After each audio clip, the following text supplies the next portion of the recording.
আসসালামু আলাইকুম সুপ্রিয় দর্শক, কেমন আছেন সবাই? আশা করি সবাই অনেক ভালো আছেন। যে যেখান থেকে ভিডিওটি দেখতেছেন সবাইকে শুভেচ্ছা জানাচ্ছি আজকের ভিডিও থেকে। কুয়েত স্বরাষ্ট্র মন্ত্রণালয় জানিয়েছে কুয়েত থেকে গত ৫ দিনে ১৭ই নভেম্বর থেকে ২১শে নভেম্বরের মধ্যে ৫৬৮ জন প্রবাসীকে ডিপোর্টেশন করা হয়েছে।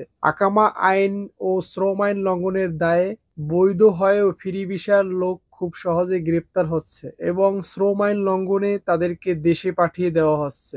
যারা এখনো বাংলাদেশ থেকে কুয়েতে ফ্রি ভিসায় ১০-১২ লাখ টাকা খরচ করে কুয়েতে ফ্রি ভিসায় আসতে চাচ্ছেন, প্লিজ তারা ১০ বার চিন্তা করবেন কুয়েতে ফ্রি ভিসায় আসা ঠিক হবে কিনা। কুয়েত স্বরাষ্ট্র মন্ত্রণালয় জানিয়েছে মাশরু সাগির আকামা ট্রান্সফারের নতুন সুযোগ চালু হয়েছে।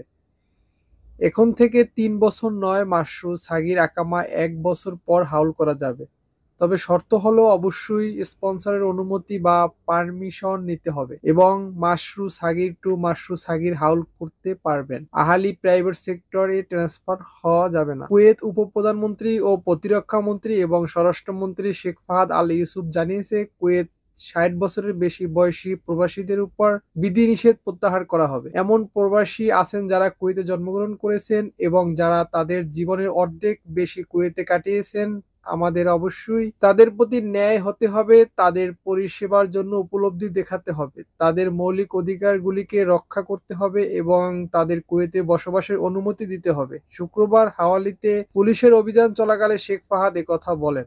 আজকে কুয়েত আবহাওয়া অধিদপ্তর জানিয়েছেন যে বুধবার সন্ধ্যার মধ্যে মেঘের আভাস এবং বৃষ্টিপাত ধীরে ধীরে হ্রাস পাবে এবং এলাকায় কুয়াশার সম্ভাবনাও দেখা দিতে পারে উল্লেখ করেছেন যে বৃহস্পতিবার থেকে কুয়েতে প্রসারিত একটি উচ্চচাপ ব্যবস্থার প্রভাব অনুভব করবে, সাথে ঠান্ডা বাতাসের প্রভাব ফেলবে। এই ছিল আজকের কুয়েতের সর্বশেষ খবর। সবাই ভালো থাকবেন, সুস্থ থাকবেন এবং আপনি যদি প্রবাসী হয়ে থাকেন তাহলে চ্যানেলটি সাবস্ক্রাইব করে আমাদের সাথেই থাকবেন। আসসালামু আলাইকুম।